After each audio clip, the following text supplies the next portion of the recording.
Hey, it's Friday training. Welcome everyone on Instagram.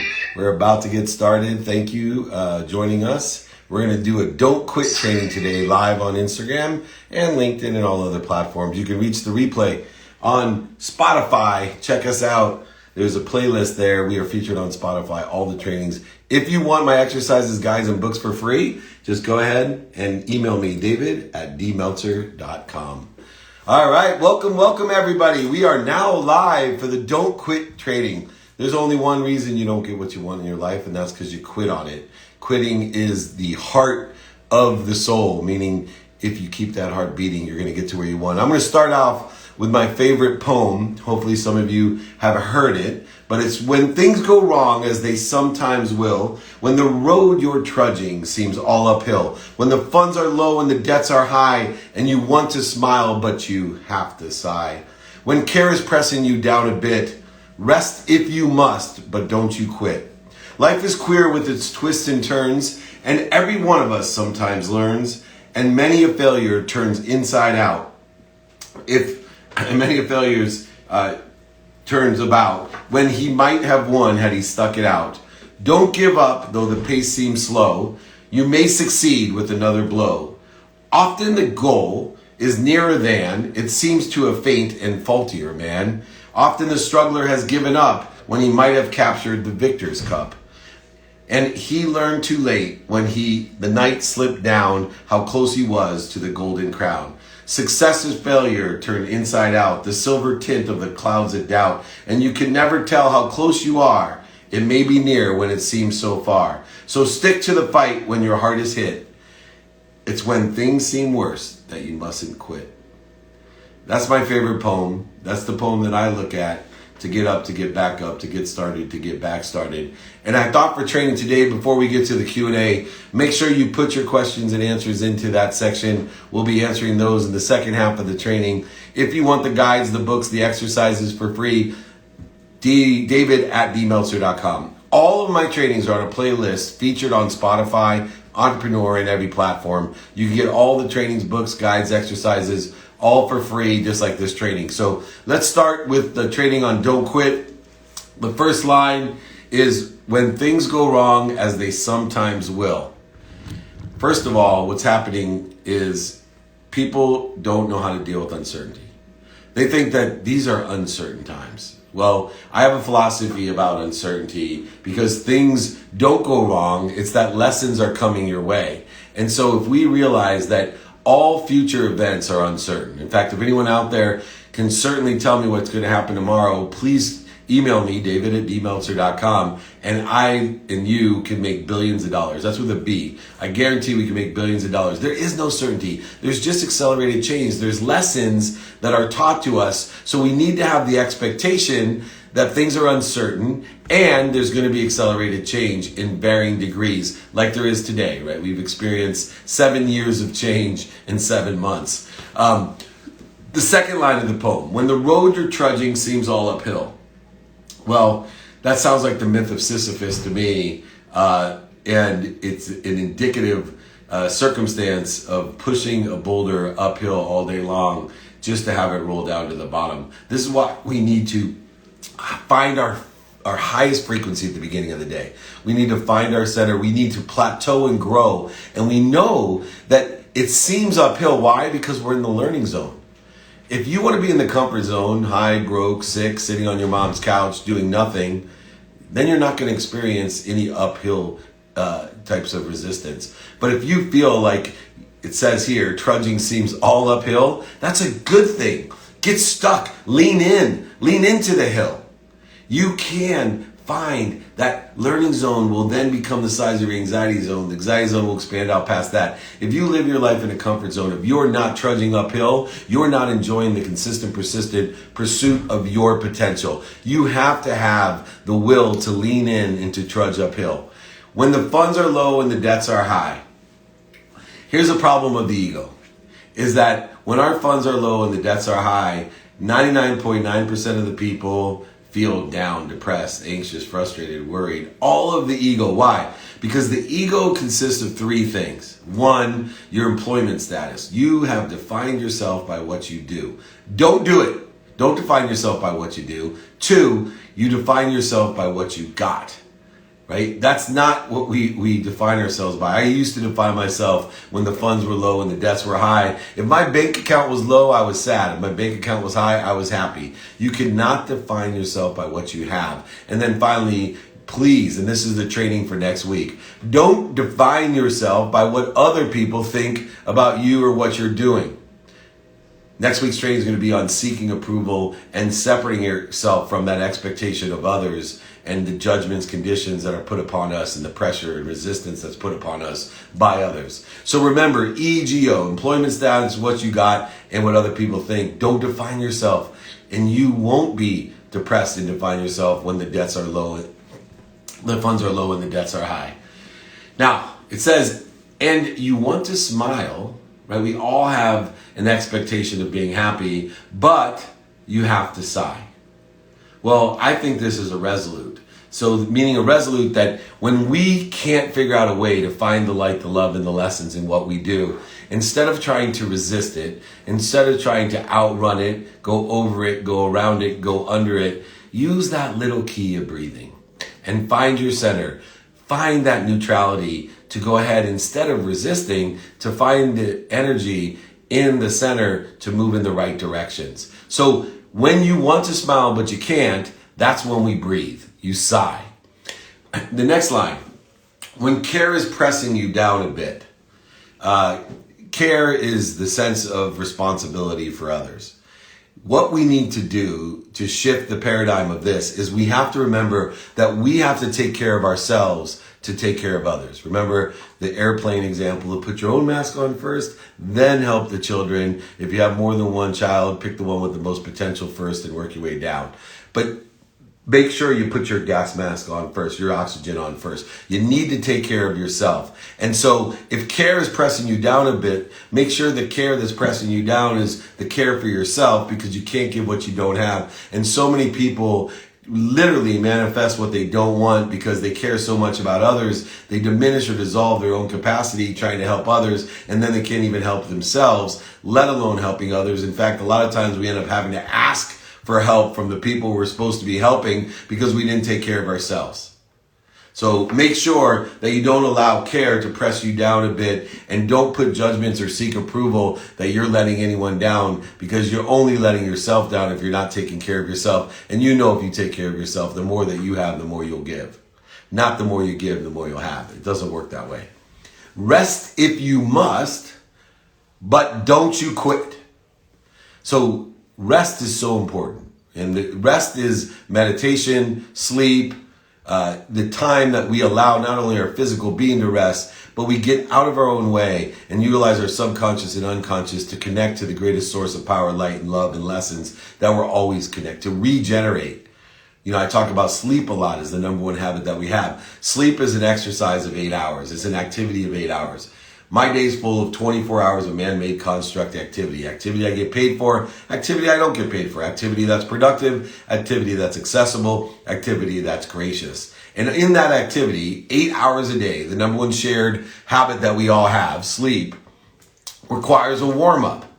And so we must wind down in order to warm up, right? So wind down to sleep. Set a system of relaxing, of resting, so that you are up for the challenge, but don't you quit. A lot of times when we want to quit is because we're just exhausted, emotionally drained, physically worn out. Don't allow yourself to get emotionally drained, physically worn out. Make sure you're getting appropriate rest.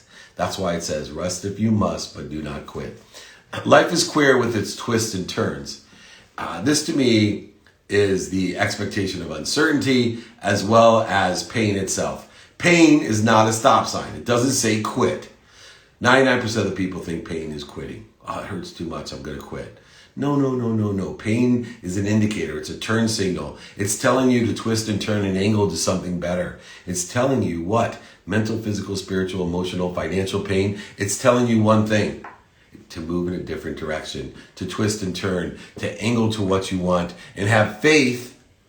Not by quitting, faith that you're going to end up somewhere better than that. If you have faith that you're always going to end up in a better place, at the right place, in a perfect time, this will help throughout this message and this poem.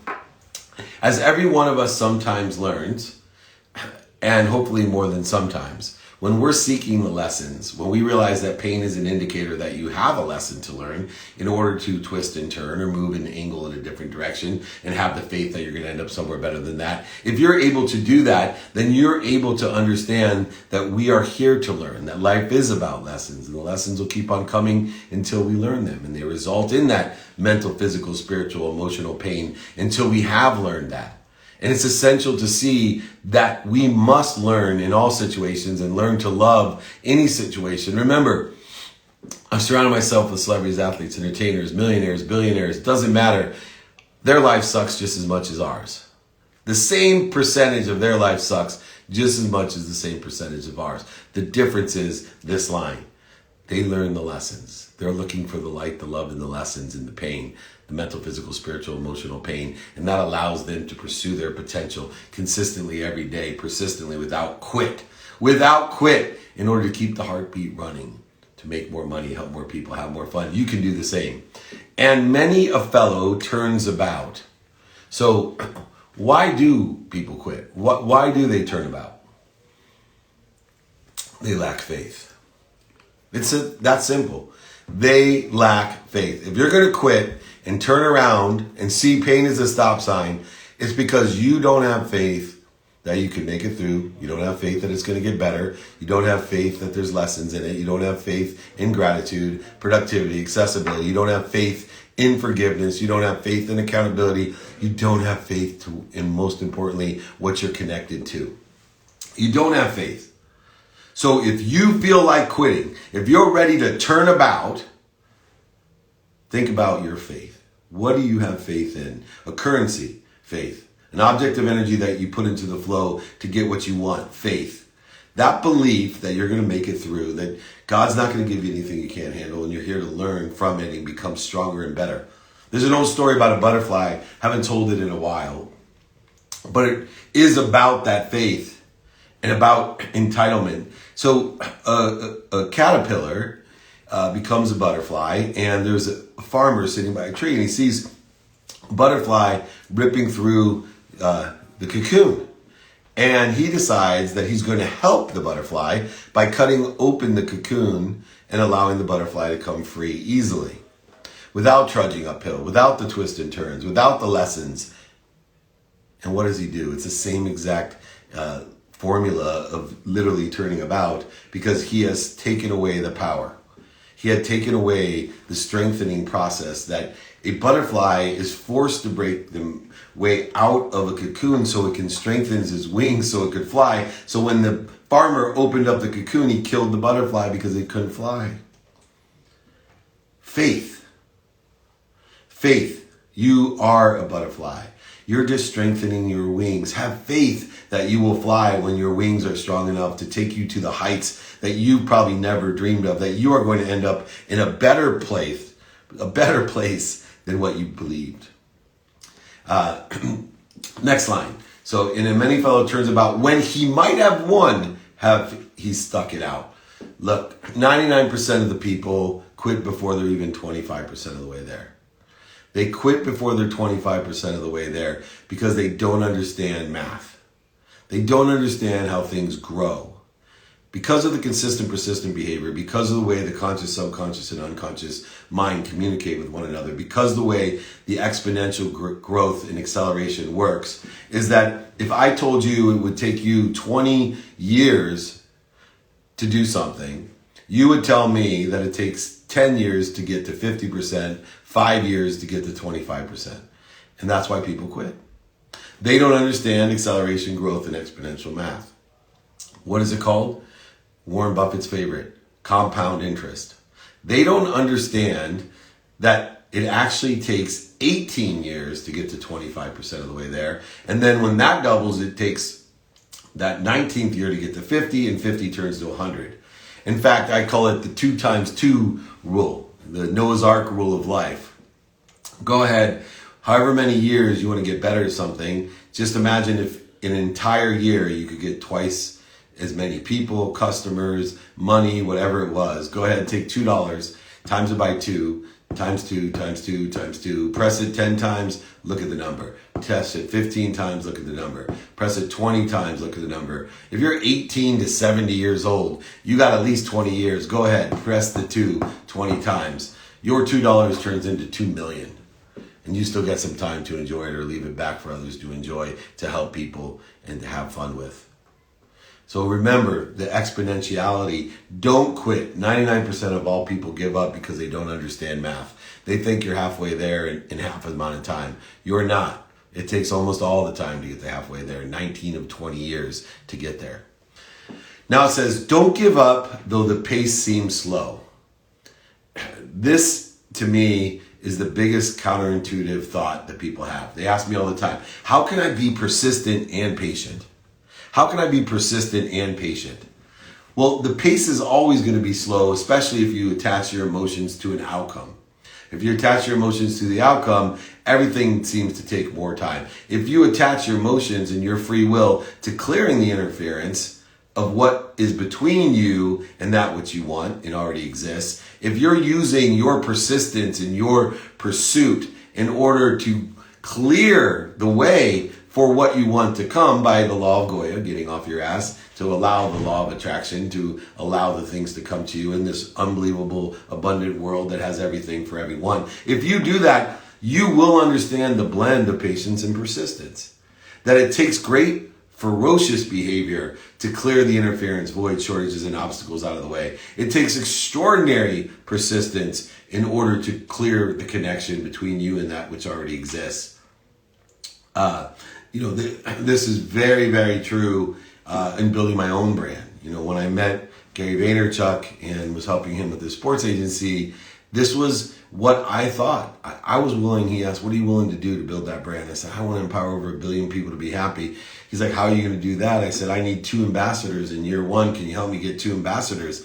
And he said, what's an ambassador? I said, somebody that will get me 2 more ambassadors, people that will tell everyone they got to watch, the new TV show, 2-minute drill. By the way, if you want to apply to it, dmeltzer.com/pitch, apply to our Bloomberg TV show, airing in January. We're taking applications now, filming in December. But more importantly, how can you get an ambassador to tell people, well, come to Friday trainings for free, read books, whatever, just 2 people. And he's like, what's that going to get you? I said, I was 50 years old when I talked to him. I said, I'm patient enough. If I stay persistent and I focus in on getting 2 ambassadors a year, every single year, 2 times 2 times 2, get your calculator, G, go look at it, bro. 2 million people getting me 2 million people when I'm 70. I'll be one of the most popular old men on the internet, and I won't be that old. But honestly, you've got to be persistent and patient. Detach your emotions from the outcome. Understand the consistent, persistent behavior of exponentiality, and most importantly, compound interest. Now, you may succeed with another blow. To me, this is the whole idea of enjoying the consistent everyday, persistent without quit, pursuit of your potential. You'll never stop throwing blows. You'll never stop swinging the hammer. You'll never stop accepting no. Because you are enjoying the consistent, everyday, persistent pursuit of your potential. You're enjoying the pursuit of the yes, not attaching your happiness to the yes. It's a huge difference. And we need to remind ourselves that yes is going to come. That pursuit will come at the right way at the perfect time. That's where faith comes in, is that you are going to do everything you can to, number 1, be happy where you are, which is not an easy chore. Right? It's not an easy chore to be happy where you are at the right place at the perfect time. Then you got to be ferociously persistent and fierce about angling or twisting and turning towards what you want. And then on top of that, you got to have faith that you're going to end up somewhere better. All 3 of those things allowed you that you may succeed with that next blow. You never know when you are at the 25, 50, 100, 200% of the way there. Often the goal is nearer than it seems to a faint and faltering man.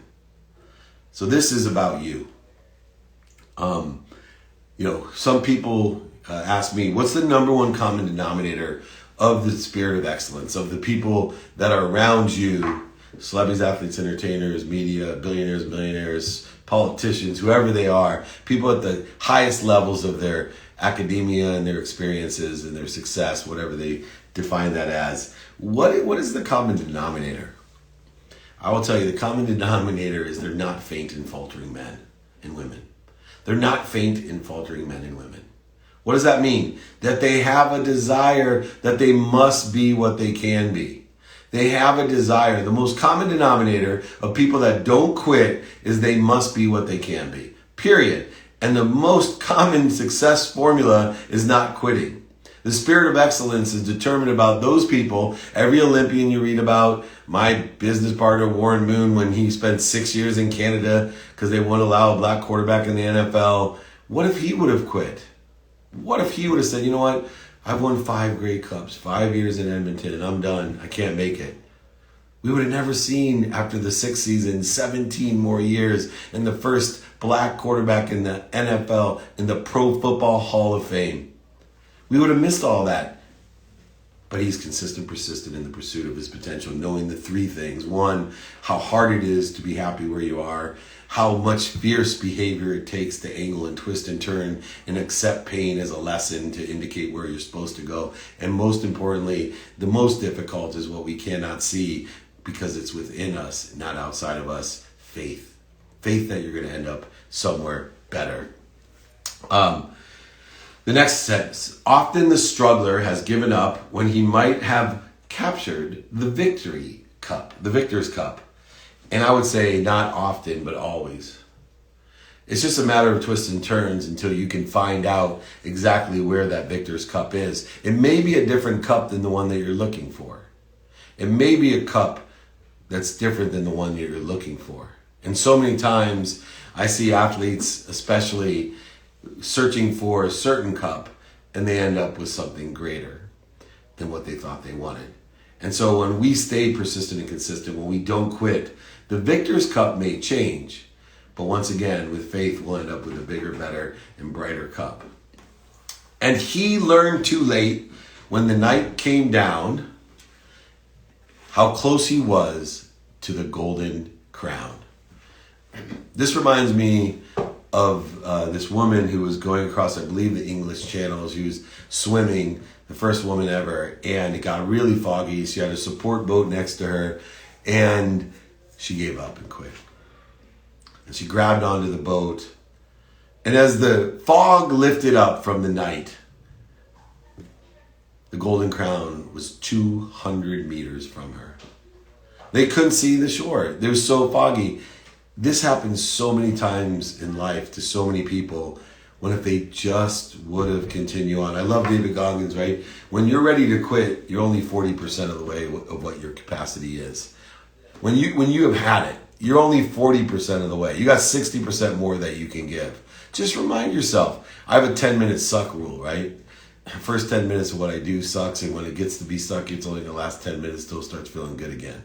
So 10 minutes suck rule works for me as well. Don't be the swimmer. Don't quit.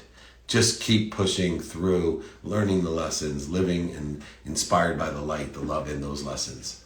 Now, success is failure turned inside out. This is counterintuitive, that success is failure turned inside out. The only way that success is failure turned inside out is if you see failure as lessons. Right? Lessons. I see mistakes, failures, all of those things as just lessons. I've redefined them in my vocabulary, in my mind's eye, in my subconscious memory, as well as my quantum being. When someone talks about failures and mistakes, which, I went bankrupt, I lost over $100 million in 2008. People could say I was one of the biggest failures ever, mistakes, losers, whatever they wanted to find it. I just say I have paid some dummy tax. I have learned some huge lessons, and every piece of that investment I'm utilizing to the best of my ability today. And that is just a blip on what I'm going to do in my lifetime. And I'm so grateful that those lessons have came when I was in my 30s, not in my 60s, because I got plenty of time and runway to be patient with the persistence that I have in order to effectuate making those lessons last, making those lessons worth something, and not allowing other people to pay the dummy tax, to empower them so I can pay your taxes. I can pay your taxes. I can turn your failures, your mistakes inside out. That's what success is, the ability to turn failures and mistakes inside out. That's what success is. Success is failure turned to inside out. That's like the pursuit of happiness. Happiness is the pursuit. Being able to turn failures and mistakes into successes is the success. The silver tint in the clouds of doubt. Once again, gratitude, having a perspective of finding the light, the love, and the lessons in everything allows you to see the silver tint in everything. I tell a story about taking out the trash. I hated taking out the trash. It was a curse to me. Bad trash karma. 6 kids in my family always made me take the trash out. Went to college, smallest guy in my football fraternity, they made me take the trash out. You think 6 kid trash is nasty? Try fraternity trash. Then I go ahead and get married, have 3 girls. Once again, everybody just assumes for my bad karma taking out the trash. And I hated it. Nobody else would help me. Trash was like kryptonite to my kids. Until I shifted the paradigm and found the silver tint in the clouds. Meaning I started looking at the trash differently, and I changed the way I look at the trash so the things they look at change, and I saw it as an escape, an opportunity to think about what I wanted, to pray for my happiness, to strengthen myself, and my energy shifted about the trash to the point where even my own children who used to think it was kryptonite taking out the trash offered to take out the trash simply because not only was I able to see the silver tint in the clouds of doubt of trash, but more importantly, shift my energy so they could feel the light, the love, and the lessons of the opportunity it was to escape and think about what I wanted. And you never can tell how close you are. You'd have to know certainly the future, and you can't. All it takes is one touch of favor. I'm always looking for a touch of favor.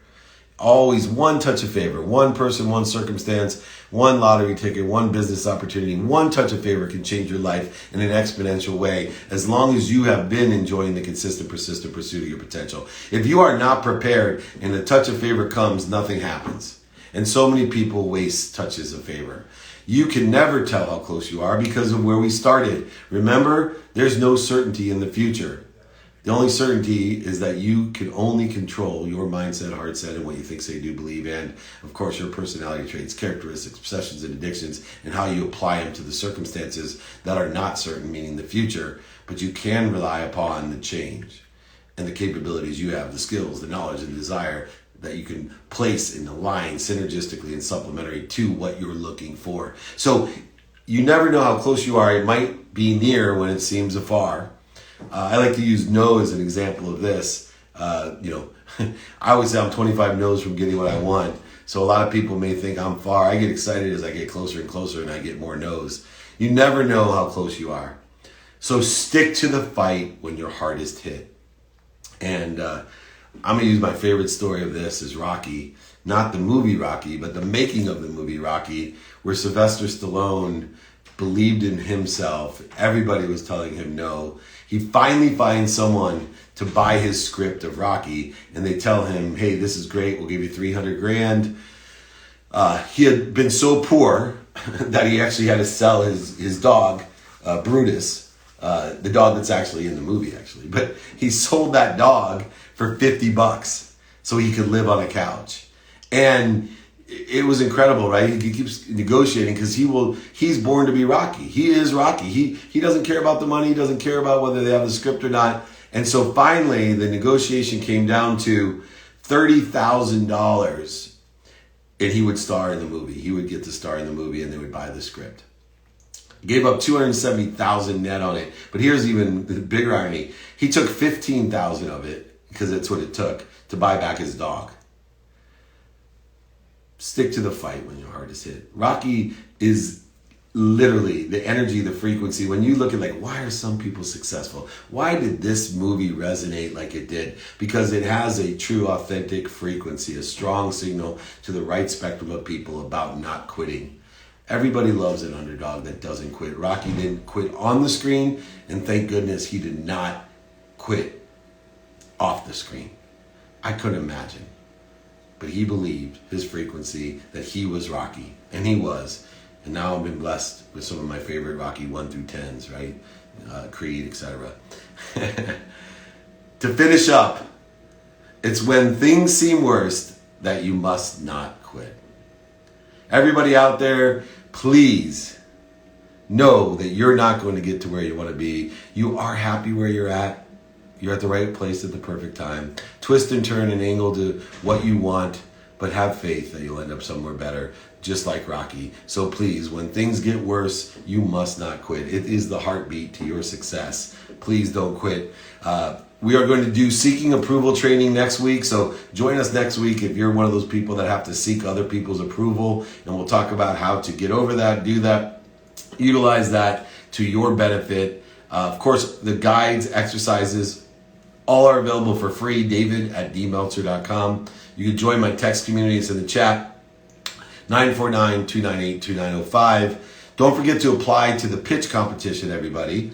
dmeltzer/pitch, dmeltzer.com/pitch. If you want $50,000 of cash and prizes each episode, come and try out.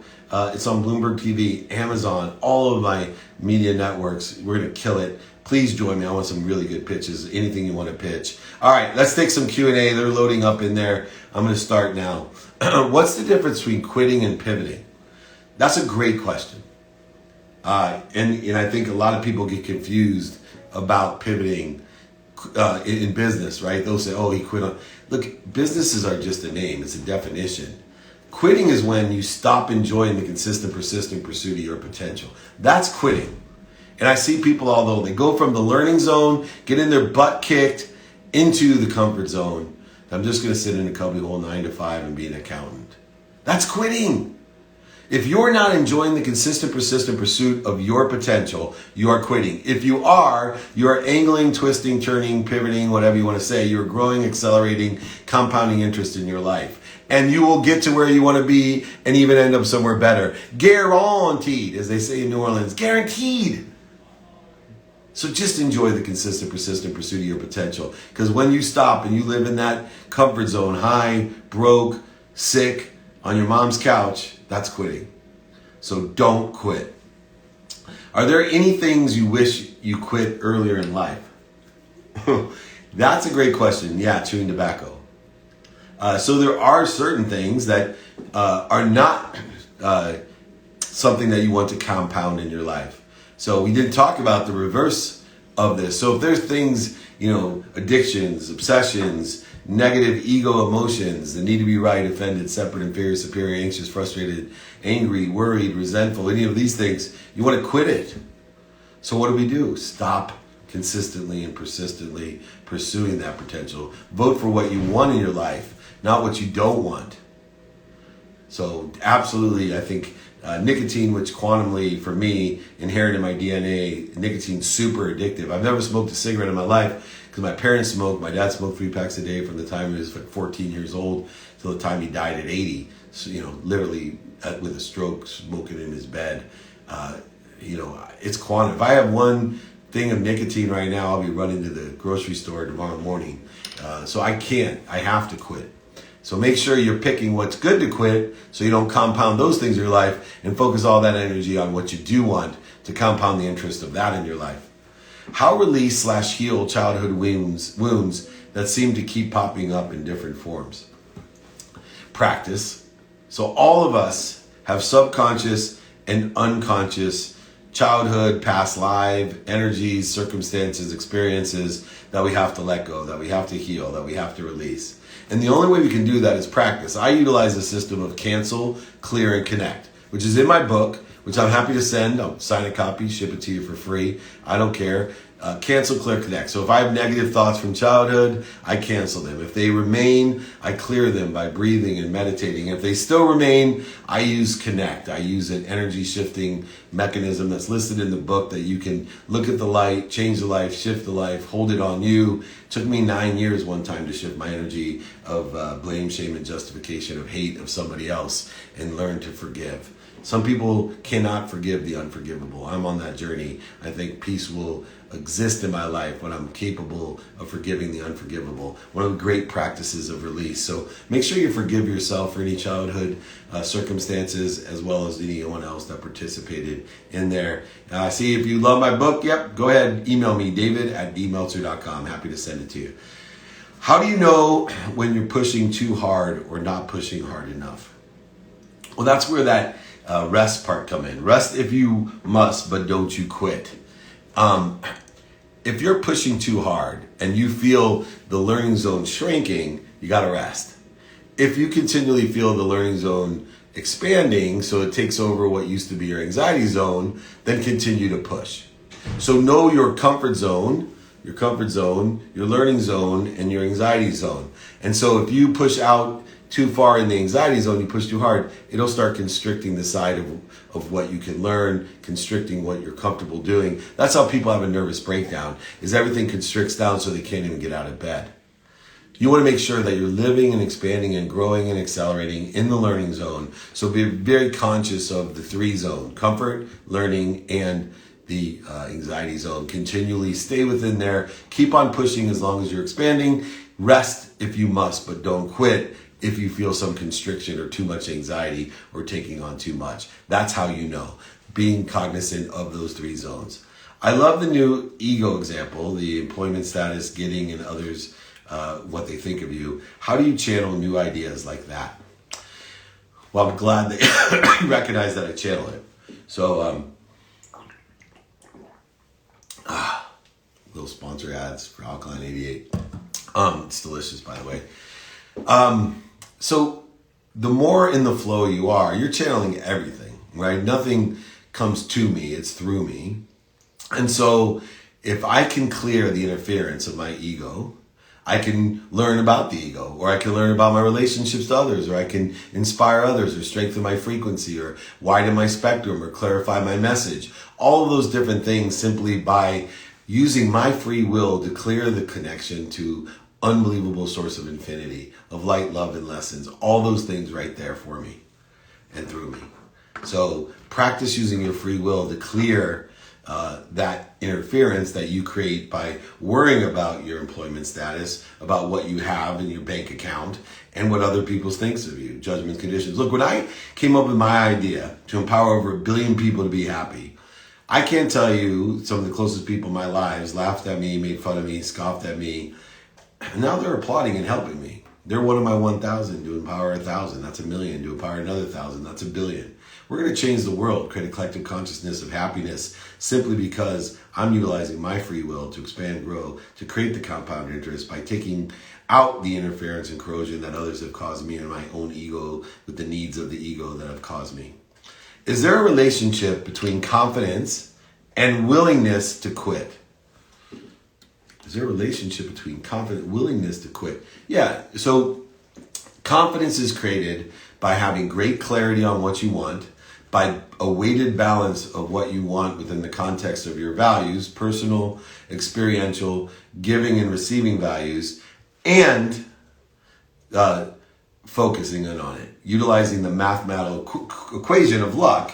So what I pay attention to through that clarity and balance, what I give intention to with focus, what I think, say, do, and believe in the unconscious competencies that I have, meaning personality traits, characteristics, obsessions, and addictions, any of those, what I do, attention plus intention equals luck, equals the coincidences that I want. So the more confident I am, clarity, balance, and focus creates confidence, creates that attention and intention, then I will have less willingness to quit, because the more I see something is already being done, or just me accessing it, the greater the circumstances is that I will have faith that it will happen. Confidence and faith are very paralleled as well. Good question, though. Made me think. All these are good questions. So I applied for a project pitching, hoping I won't get it, but I did, and now I'm so scared and nervous. The pitch is tomorrow, and I don't know if I have the idea, if I can come up with the right pitch. So I feel I should just leave and don't do it. Don't know. Whoa. Email me, david@meltzer.com. I will send you the perfect pitch guide. I will teach you how to create credibility in your pitch, get the emotional attachment you need, and quantifiably create the explanation of the reasons why they should invest in you, the impact you're going to have, and of course the capabilities, the skills, the knowledge, and desire that you have in order to effectuate it. Do not quit. There's a reason that you applied. There's even further reason why they accepted you. And then there's a further reason why you're thinking about quitting. All of those are lessons that you're going to learn. And no matter how you do, you're going to attach your emotions, not to the outcome, but you're going to attach the emotions to this process, this journey, the enjoyment of the consistent, persistent pursuit of your potential by what? Asking for help. Hey, what you should have said is, hey, Dave, do you know anyone can help me? I got a pitch tomorrow. All of this carries negative energy, resistance, void, shortages. You're working against yourself. Work with me. I'm happy to help. Colleen will send you a perfect pitch guide. We'll get right on it, and you're going to win that competition tomorrow. It's already done. It's done. It's done. David@dmeltzer.com. Anybody else want the perfect pitch guide? Go ahead. Email me, david@dmeltzer.com. I'm happy to send that to you. Any of the exercises, guides on Don't Quit. My book for free. I'll sign it, send it to you. I don't care. It's all there to help empower you to empower others. How do you gain faith? Faith is a practice. Why is it a practice? Because it's a currency. It's like gaining money. How do we gain money? We practice figuring out how to allow it into our lives. It's an energy. It's a currency, an objective energy that we put into the flow to get what we want at a pragmatic level. Faith is the same way. We keep putting faith into the universe. It's an object of energy that we put into the universe to get what we want.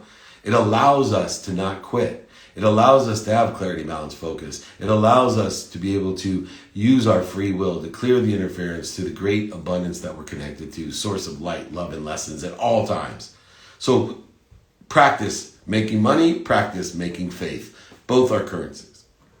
What about when you're lowest of all?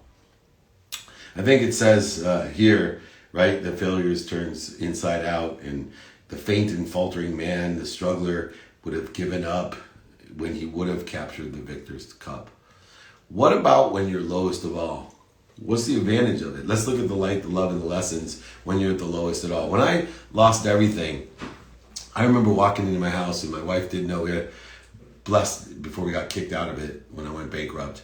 But Julie was in the kitchen, didn't know I was home, and she was talking to her uncle, and she was crying, worried about the lowest of all, that we were being, kicked out of everything. She was crying to her uncle, and I remember what he said because it's still inspiring to me today. I can't wait to see what David Meltzer does with his back against the wall. There's a huge advantage. There's a huge advantage. Think about it physically, metaphysically, quantum physically. Think about it when you're getting backed up, lower and lower, backed up and backed up. How much force do you have when it's against the wall? They can move me, they can bend me, but they ain't gonna break me. That's an advantage. When I'm the lowest at all, I know I'm ready to bounce back up. I got more support, more foundation than ever. I get a clean start. I get to take every lesson, all the light, the love, and the lessons of everything that I did and utilize it to my advantage and start over with nothing to lose. No matter what you say, if you have something to lose, it diminishes and dissolves some capacity and strength that you have because you are in one way or another afraid that you will not have what you have already gained. But if you can live life from that lowest point and be able to plateau and grow and have a new low every day that allows you to accelerate and grow, and a new baseline every day that allows you to accelerate and grow and utilize compound interest to increase what you're doing. If you can have a new low every day and your back is always against the wall with nothing to lose, because why? You have faith that there's more than enough of everything for everything. So I'm not afraid of losing anything because there's more than enough of everything. It's just meant to come through me. I have still the jacket with no pockets hanging in my closet that my dad gave me for my 30th birthday. It's still hanging there, reminding me every day that I'm not going to be the richest man in the cemetery, that money does not buy happiness. Money does not buy happiness. It's guaranteed. Those pockets are empty because that's what I'm taking with me. It's all coming through me for others. Not to me, not for me. I'm not a victim. Nothing happens to me and nothing's for me. I'm not buying shit I don't need to impress people I don't like anymore. No more. I'm living my life with my back against the wall. Every day I'm the lowest of all. And I'm going to rise up with inspiration to be of service and of value to others and ask for help with radical humility. Can we avoid learning lessons by using common sense? Yeah, you can use statistically common sense, which some people would think it's a remembrance, a recollection. Common sense is intuitive of something that's already been experienced by you in a past life or genetically, quantum in your DNA. But yeah, absolutely. These lessons are best learned. I always say, find someone that sits in the situation or is in the place that you want to be in and ask them for directions. That's the best common sense that I have. It entices and includes the inherent being of humility, of asking for that help. But common sense is intuition. You can practice your intuition. I know I brought this up. Bob Proctor taught me this. I sit on airplanes and I stare at the people in front of me and I watch them wrestle around it first, and I keep on staring and thinking, and then they kind of lean over a little, and then finally, if I'm really good at practicing intuition, they look through the hole because something is calling them to look through back at me. The same thing is utilized with common sense. It's a remembrance, a recollection of what we already know. Intuition, finding what is inside of us to see what's outside of us. A power that's unfathomable, one that we don't utilize enough, but you can use those lessons absolutely to learn from past experiences, past lives, or others. How do you connect with Source? By doing good. Right? So when we're in the pursuit of our potential, when we're truthful, when we're doing good for others, when we're doing good deeds, when we're providing service or value, or asking for help, or showing humility, when we're living in gratitude, forgiveness, accountability, we are connecting to Source. Now, the difference is we are always connected to Source. We're always connected to it. What I want you to do is shift your perspective that how do I clear the interference between me and what I'm already connected to? Most people are trying to somehow think there's a free will that connects us. No, you are already healed. You are already abundant. You are already a son, a child of the universe. You are already part of oneness. You already are inherently powerful. You need to liberate that light by clearing the interference, the voids, the shortages, the corrosion between you and what you're already connected to. So you don't connect to Source, you clear the connection that you already have. You don't connect to Source, you clear the connection that you already have. David, I'm in my early 70s, beautiful, and starting afresh to earn income. Like my friend Orville Redenbacher, who started Orville Redenbacher Popcorn at 70 some in Indiana, and people thought he was crazy. Now they applaud him. So I have enough money to live on. I wish I could redo my life and choices. No, I have more money now. Okay, I realize I have to forgive myself. Sometimes I get overwhelmed and scared. Me too. What would you say to me? I still have a desire to share info with parents and to develop a teaching and coaching business. And there are so many parenting coaches out there. How would you design your program at this stage in my life? One ambassador at a time. You got to crawl before you walk, before you run. You know, my executive coaching business started with a kid that I walked off stage that said, will you mentor me? I didn't even know what executive coach was.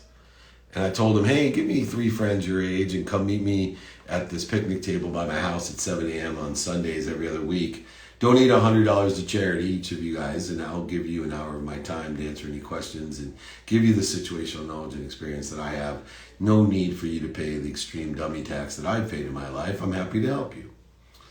And I kept on doing that, and lo and behold, I have one of the top executive business coaching practices in the world, all because I went and just helped somebody and learned how to do this the best that I could.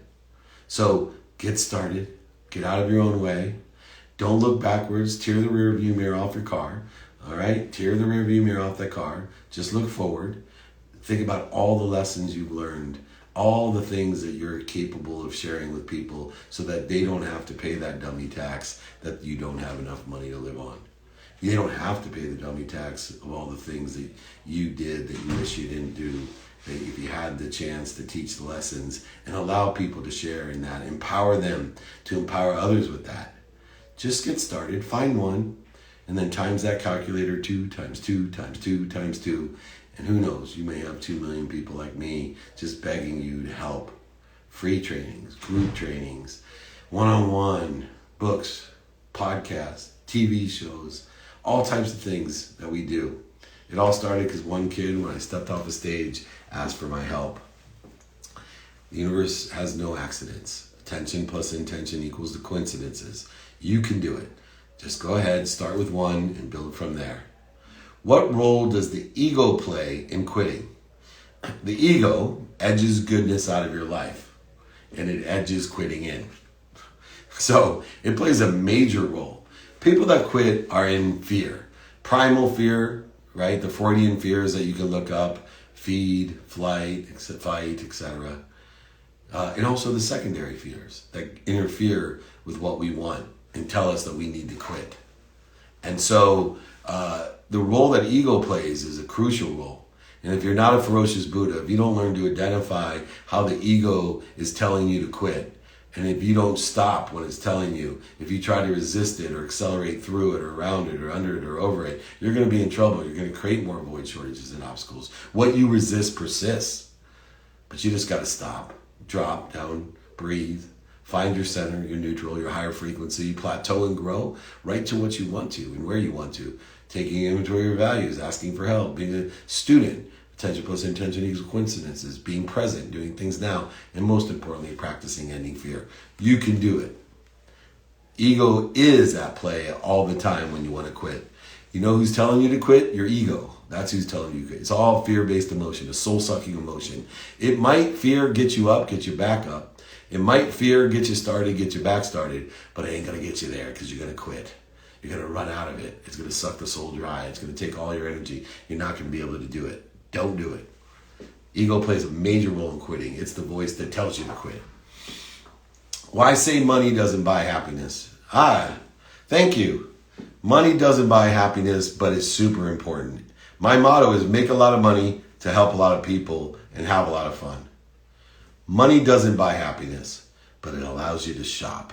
And if you shop for what you want, if you're not a victim and you don't allow it to happen to you, and you don't buy things you don't need, if you don't buy different things to make you happy, if you don't buy more things to make you happy, if you don't buy things to impress people, or even worse, buy things to impress people you don't like, if you shop for the right things to help others, to build abundance, to do good things with, you will be super happy. I'm all about making a lot of money and helping you make a lot of money, but it's not going to buy you happiness if you buy the wrong things. It's not going to buy you happiness if you're scarce. It's not going to buy you happiness if you're trying to impress others with it. But if you buy the right things, my friend, money will buy you happiness if you shop for the right things. Great question. Tell us about keeping our vibration high. Everything vibrates. The earth vibrates the slowest. Plants, animals, humans, all vibrate. Then light, and then sound, and then light, and then thought. And the number one thing that vibrates the fastest is the truth. The truth vibrates the fastest. Here's the thing about vibration. You can only be aware of that which vibrates equal to or less than you. You can only be aware of that which vibrates. Awareness allows you to know when to buy or sell, whether to eat that or not, whether to take the trip, whether, to do that business deal, partner with that person, marry that person, kiss that person, whatever it is. Your vibration is essential to your awareness, and awareness is the most valuable thing that you can have because it makes life simple, because it gives you the intuition and connection of what you should be doing in order to angle to what you want and have more faith in getting it. Vibration is everything, and to understand what defers or deters or dissolves our vibration is essential, which is what we were talking about earlier, the ego. The ego is not your amigo. I saw that in there. Right? It edges goodness out of your life. EGO, the employment status, what you got, and what other people think. Get it out. Let's spend minutes and moments in ego. You're not going to be able to have an egoectomy. If I could make an invention and win the Nobel Peace Prize, it would be to have an egoectomy. I can't do it. So what I try to do is train people with the muscle of how to live minutes and moments in ego, not days, weeks, months, and years. All right? Let's all try to live minutes and moments in the needs, the primary needs and secondary needs of the ego. And let's leave out the months, years that we spend wasting time, resources, and money, ruining relationships, not getting what we want, putting faith in the wrong things and getting the wrong things in our life. How do you have faith to grow your money rather than shrink it when you spend? Well, remember, I have an abundant attitude. So for me, I'm only focused on making money, and then I allow it to come through me for others. So my money is not a concern emotionally once it's made, because I've predetermined its distribution to others and allow others to go ahead and facilitate it. When my focus is that I have everything I need or I wouldn't be here, when my focus is I'm at the right way at the perfect time, when my focus is I'm in an abundant world in between infinity and limitlessness, when my focus is in and I can make as much as I can and allow it to come through me with appreciation, gratitude, forgiveness, accountability, to inspire others, when I do that, more and more will come through me. I don't care where it goes after that, right? It's connected to everything. I'm part of that.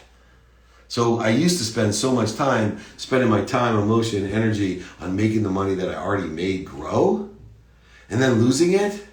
That makes no sense to me. If I just would have stayed focused on making enough money for everything that I need and others need, I would be fine. I don't care if it sits in a bank and doubles, triples, or quadruple, because I'm more focused on tripling, and quadrupling the amount of money of intake, not what's sitting in a bank. I'm more into the intake than the bank. I'll never fail. You can never keep me down if I'm making more and more, doubling the amount of money I make as fast as I can. Who cares how much of my money that came through me is making for whoever I gave it to or whatever it's doing? I don't care, because I am strictly 100% focused on receiving through me for everybody else that's connected to me. I'm not wasting any time, emotion, and energy in the rear view mirror. That doesn't even phase me. If there's excess of anything of savings that's needed for security or risk aversion, it's going to be in a guaranteed solution like an IUL or annuity, something that I know if the market crashes will make 2%. If it goes up, I'll make 60 or 70% of it or something like that. That's why I partner with guys like Marshall Falk and Ed Milet in order to do that. Because I only want to focus on the intake, on receiving so I can give, not giving so I can receive. I'm not doubling the amount of money I save. I'm doubling the amount of money I make as fast as I can. Can you tell people about pivoting? Like I said, I have to be everything but a singer to eventually be a singer. Pivoting to me is growing, accelerating, expanding, understanding compound interest. It's notating that I'm happy where I'm at, aiming to where I want to be, but of course having faith I'll end up somewhere better. So pivoting to me is growing, learning, staying in the learning zone, knowing that I'm not constricting it with anxiety or ego, shrinking my learning zone to a comfort zone, the comfort zone into anxiety. I am not doing that. It's all about learning, finding pain to be a lesson. Mental, physical, spiritual, emotional, financial pain is just an indicator, a turn signal to pivot, grow, twist and turn, as the poem says, into something better. The right way to determine the target market in our business, for example, can you give a little example? The right way to determine the target market in our business, for example, what kind? So for me, in order to figure out the best market, the lowest hanging fruit, I'm searching initially for open minds. Remember, it takes as much energy to re-engineer a closed mind or convince a closed mind that it does 1,000 open minds. And if we're asking 1,000 open minds if they know anyone that can help us, we're going to get the exponentiality of 1,000,000, 1,000 times 1,000's 1,000,000.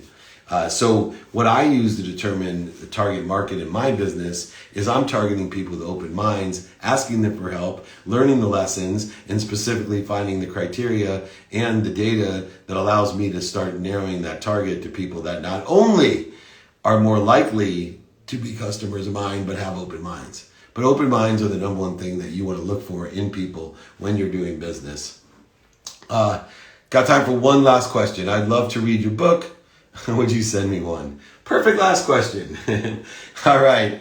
Everybody out there, next week's training is seeking approval. If you have a difficult time because you're seeking approval of others, if you have a difficult time with the judgments, conditions, and approvals of others, if you have trouble in time, resources, and money about this process of seeking approval, come to the training. Watch the replays on Spotify. It's featured there. Right there, the list of all these trainings are there for free. On Entrepreneur, the playbook is featured there. You have every single platform that it's on. You can get this stuff for free. Every single one of my guides, Ultimate Ego Guide, Perfect Pitch Guides, Closing the Deal Guides, Don't Quit Guides are all free.